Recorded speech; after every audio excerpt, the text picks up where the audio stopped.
साहब हरिंद्रानंद जी के बारे में आपने सुना होगा।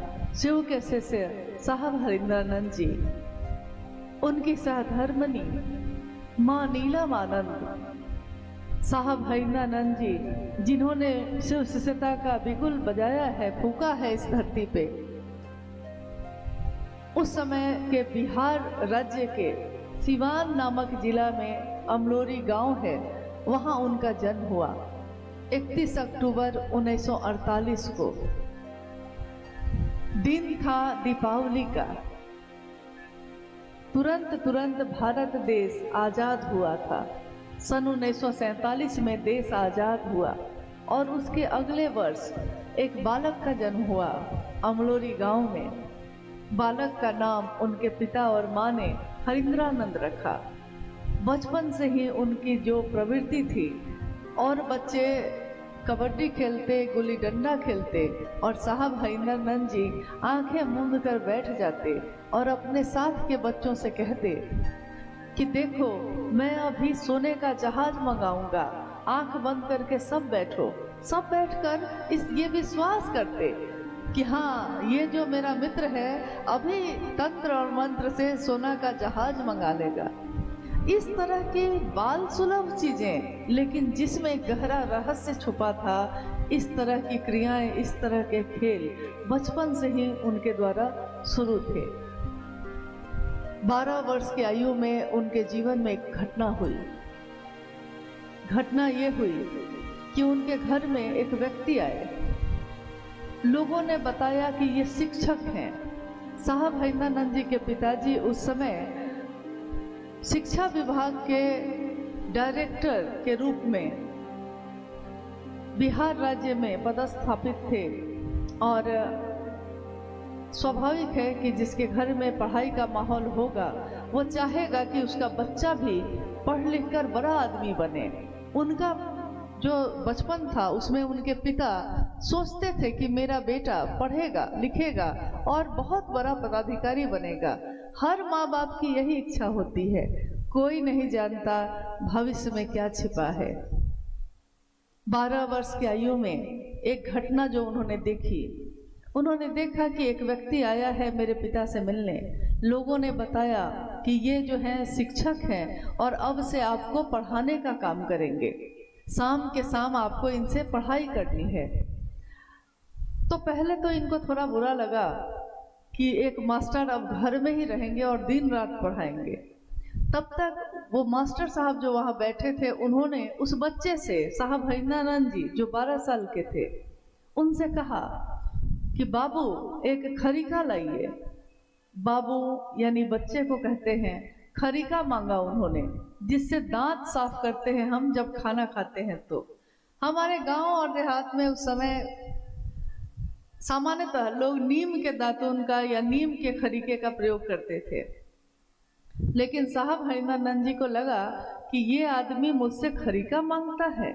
तो उन्होंने थोड़ी चिढ़ में आंगन में जो नारियल का झाड़ू रखा हुआ था उसी का एक टुकड़ा तोड़कर जाकर मास्टर साहब को दे दिया। मास्टर साहब ने जब खरीका देखा तो उन्होंने खरीके को देखकर समझ लिया कि ये तो नीम का नहीं है, ये तो झाड़ू से तोड़ा हुआ है। तो उन्होंने बच्चे की शरारत को समझ लिया और खरीके को जमीन पे पटका। जमीन पे पटकते ही वो खरीका, जो छोटा सा लकड़ी का टुकड़ा था, वो सांप में बदल गया और तेजी से वहां एक सांप रेंगने लगा। 12 साल की आयु के बालक हरिंद्रानंद जी डर गए और वो नीचे खड़े थे, शिक्षक ऊपर चौकी पे बैठे थे। नीचे से ही सीधे कूदकर शिक्षक के शरीर पे ही पहुंच गए। मास्टर ने देखा कि ये तो बच्चा घबरा गया है और इसके पिता मेरे बॉस हैं, तो कहीं मुझको सजा ना हो जाए। उन्होंने कहा कि बाबू कुछ नहीं, कुछ नहीं, कुछ नहीं। फिर साहब हरिंद्रानंद जी ने देखा तो सांप खरीका में बदल चुका था। ये एक घटना है। घटना हमारे आसपास भी होती है बहुत सारी। कभी कभी कोई चमत्कार या इस तरह की अलौकिक घटना भी आप देखते हैं, सुनते हैं। लेकिन हमारे जीवन की दशा और दिशा नहीं बदलती। बालक हरिंद्रानंद जी की दशा और दिशा दोनों बदल गई। उनके मन में एक कौतूहल पैदा हुआ, ये जो घटना हुई है ये क्या है? उसने कहा चमत्कार है। साहब हरिंद्रानंद जी ने कहा मैं सीखूंगा और मैं इस चमत्कार को सीखकर और भी चीजें करूंगा। एक कौतूहल, एक जिज्ञासा उनके मन में पैदा हुई। समय के अंतराल में धीरे धीरे उन्होंने अनेक लोगों को अपना गुरु बनाया। एक तरफ पढ़ाई भी चल रही थी और एक तरफ अलौकिक दुनिया की खोज भी चल रही थी। शुरू में जब उनके पिताजी को पता चला कि मास्टर साहब जो आए हैं, मेरा बेटा उन्हीं से अब साधना सीख रहा है, तो उन्होंने उसको बैग बांधकर रवाना कर दिया और समझा कि बच्चा अब ठीक हो जाएगा। लेकिन साहब हरिंद्रानंद जी ने, जो उनके मन में यह खोज पैदा हुई, इसके लिए, इस प्यास को बुझाने के लिए अनेक लोगों को अपना गुरु बनाया। उसमें से कोई कपालिक था, कोई अघोरी था, कोई शमशान में रहने वाला था, कोई कुल कुंडली जागरण की बात करता था, कोई मंत्रों के जप से भाव प्रवेश करने की विधा बताता था, कोई उड्डयन योग बताता था। यानी जितनी भी तरह की चीजें होती हैं तंत्र मंत्र और यंत्र की, सभी तरह के गुरु के पास जाकर वो थक गए। और इस तरह आगे का उनका जीवन 14 वर्ष का जीवन और बीता। 12 साल के तो थे ही जब शुरू किया था, आगे 14 वर्ष का जीवन इसी तरह बीता। इस बीच में सन 1972 में उनका विवाह आपके सोनभद्र से नजदीक एक जिला है, अब वो झारखंड में है, पहले बिहार में था, पलामू। पलामू जिले में एक जगह है मनातूगढ़। आज भी जो लोग जाते हैं पलामू, वो महुआर जगदीश्वर जीत सिंह को जानते हैं, जिनकी पुत्री नीलम आनंद, जिनका पूरा नाम राजमणि नीलम आनंद है, उनका विवाह साहब हरिंद्रानंद जी से तय हुआ और 22 मई 1972 को साहब हरिंद्रानंद जी दीदी नीलम आनंद परिणय सूत्र में बंध गए। उस समय साहब हरिंद्रानंद जी लॉ कॉलेज पटना में यानी कानून की पढ़ाई कर रहे थे। उसका 3रा वर्ष उनका चल रहा था। कानून की पढ़ाई कर रहे थे तो स्वभावतः संयोग भी ऐसा ही था कि कानून की पढ़ाई कर रहे हैं तो कॉलेज में रहेंगे। माँ नीलम आनंद कभी ससुराल कभी मायका रह रही हैं, आ रही हैं, जा रही हैं, और इस बीच में उनकी पढ़ाई भी चल रही है। आपने गौर किया है कि नहीं किया है पता नहीं, लेकिन एक अद्भुत बात है इनके जीवन में। आज तक के इतिहास से लेकर अभी तक का जीवन देख लीजिए। अगर कोई अध्यात्म के रास्ते पे बढ़ गया है तो उसने अपने लौकिक जीवन का त्याग कर दिया है, गृहस्थ आश्रम छोड़ दिया, अपने पत्नी अपने बच्चों को छोड़ दिया, ईश्वर की खोज के लिए अकेले चल पड़ा। और अगर कोई लौकिक जीवन में है, यानी गृहस्थ जीवन से जुड़ा हुआ ज्यादा है उसका मन, तो फिर वो अध्यात्म के रास्ते पे नहीं चल सका। लेकिन साहब हरिंद्रानंद जी, शिव के शिष्य साहब हरिंद्रानंद जी का जीवन लौकिक और पारलौकिक जीवन का अद्भुत संतुलन, अद्भुत मेल है। एक ऐसा मेल जिसमें लौकिक जीवन को भी, उसके में भी चरमोत्कर्ष पे है, वो लौकिक जीवन को भी जी रहे हैं।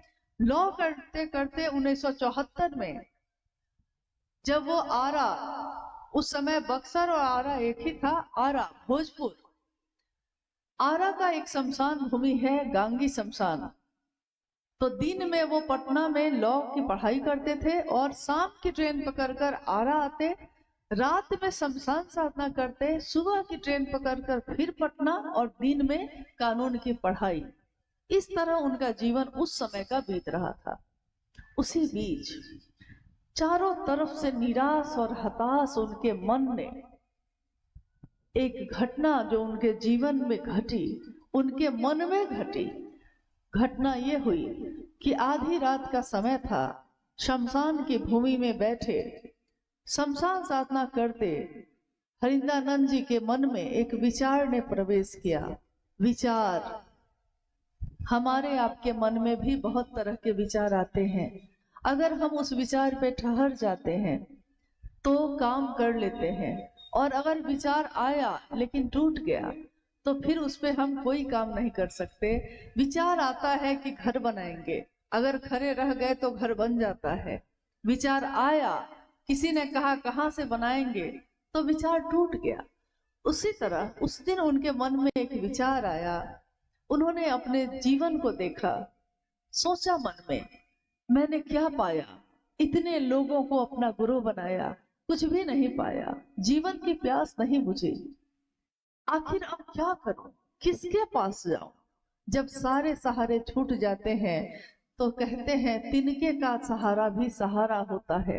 कोई अगर पानी में डूब रहा हो, नदी में डूब रहा हो, कोई बचाने वाला ना हो, और एक तिनका भी दिखता है तो उसको लगता है कि सहारा है, और यहाँ तिनके का सहारा भी नहीं था। उनके मन ने उस समय यही सोचा कि मैंने अपने घर में गुरु की वंदना सुनी है हमेशा अपने पिता से। उनके पिता काफी विद्वान आदमी थे, हिंदी, उर्दू, संस्कृत, अंग्रेजी, सब पे एक समान विद्वान, और हर तरह के शास्त्रों के ज्ञाता भी थे। तो अक्सर वो अपने घर में ये बात कहते कि गुरु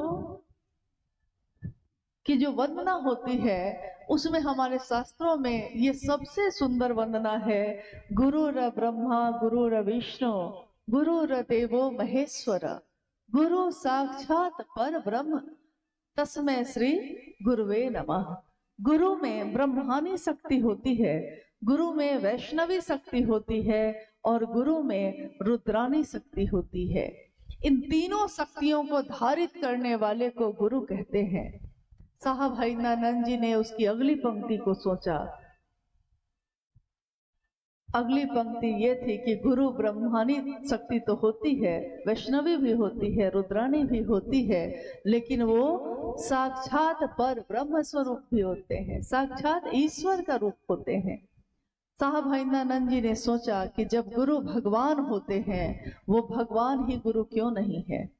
और भगवान मतलब शिव, भगवान मतलब देवों के देव महादेव, तो उन्होंने तत्क्षण महादेव को अपना गुरु बना लिया।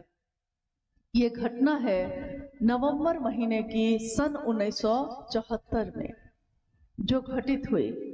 उन्होंने अपनी सहधर्मिणी माँ नीलम आनंद जी को पत्र लिखा, और उसमें लिखा कि नीलम, मैंने शिव को अपना गुरु बना लिया है, तुम भी बना लो।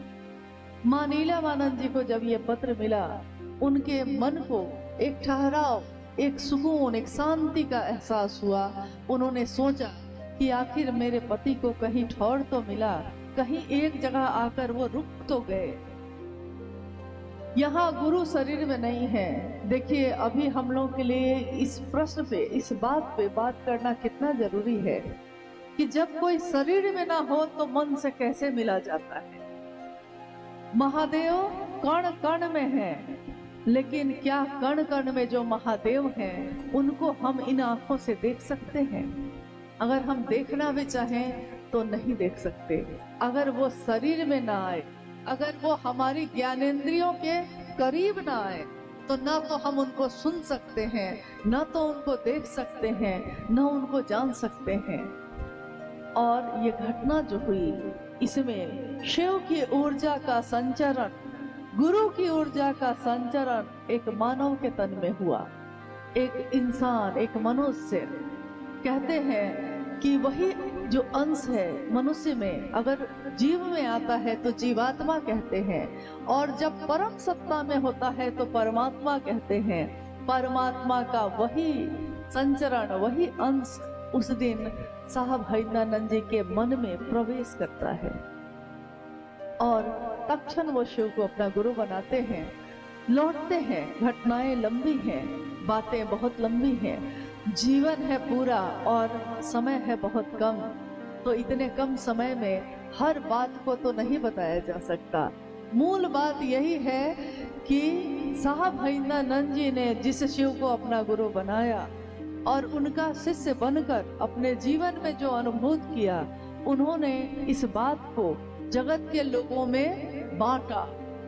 कहते हैं प्रेम एक ऐसी चीज है, जितना बांटिए उतना बढ़ता है, बढ़ता ही जाता है।